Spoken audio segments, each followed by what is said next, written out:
Todo lo que hacemos tiene riesgos, desde bañarnos y hacer las compras hasta ir a la escuela o hacer deporte. Es decir, todas las acciones de la vida diaria. Pero no nos detenemos en cada una de estas actividades a pensar sobre los riesgos posibles. Si así fuera, nos paralizaríamos, no podríamos hacer nada. Sin embargo, sí existen situaciones en las que es fundamental realizar una evaluación, una gestión más cuidadosa y consciente, como cuando realizamos actividades de experimentación en el laboratorio, en el aula o en una salida.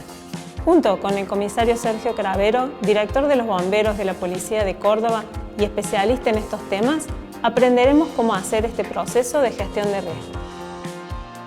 El mejor modo de comenzar es definir exactamente lo que nos referimos con riesgo.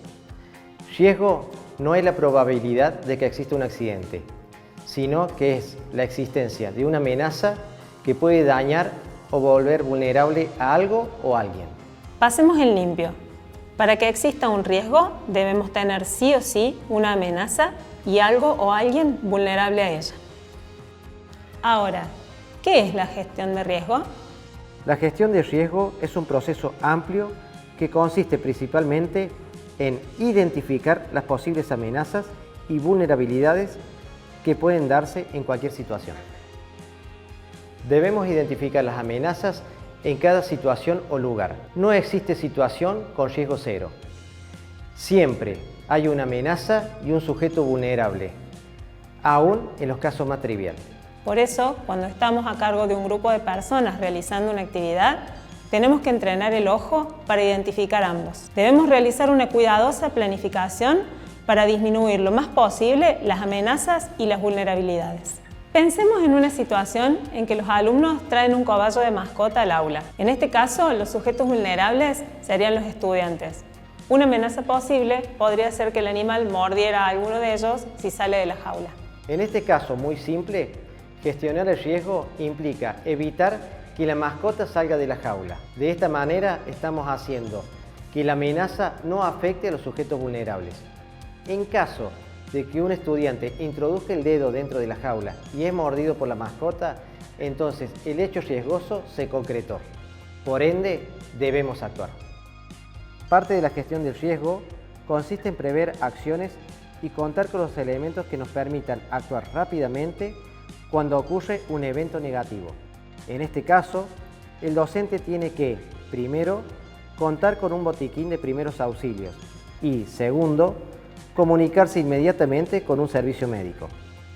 El proceso de gestión de riesgo es continuo, ya que las amenazas y vulnerabilidades son dinámicas y cambiantes. Por eso, requieren de un monitoreo permanente, de que miremos la forma en que transcurre la actividad para tomar medidas rápidas y pertinentes de ser necesario. Desde ya hay cosas que pueden fallar. Pueden suceder situaciones inesperadas e inimaginables. Sin embargo, existen lineamientos generales que nos permiten saber cómo actuar sin basarnos en el impulso o en el sentido común.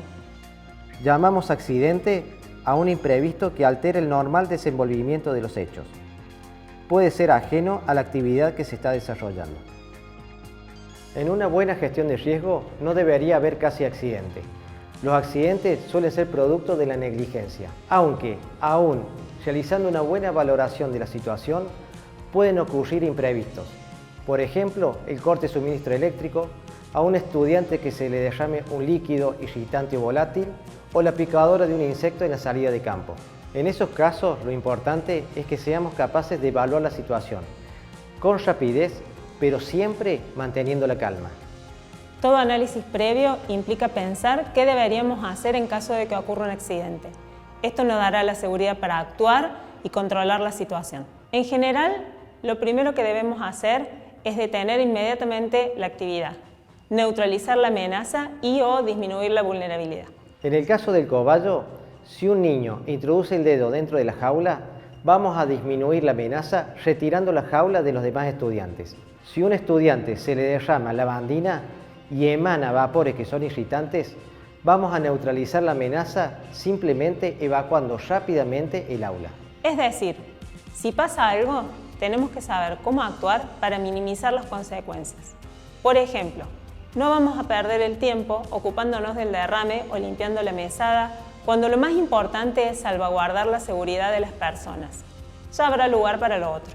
Las acciones pueden requerir el llamado de un servicio de emergencias. Mientras el servicio de emergencia está actuando, nuestro rol puede ser de controlar a los demás estudiantes que no están afectados y de organizar la situación.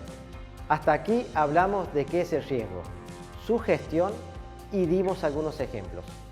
Los invitamos a ver el siguiente video en el que analizaremos 3 situaciones experimentales diferentes en contextos distintos y para 3 niveles educativos. Analizaremos en cada caso cómo se hace la gestión de riesgo. La idea es que cada docente pueda replicar este ejercicio y aplicarlo a su propio contexto de trabajo.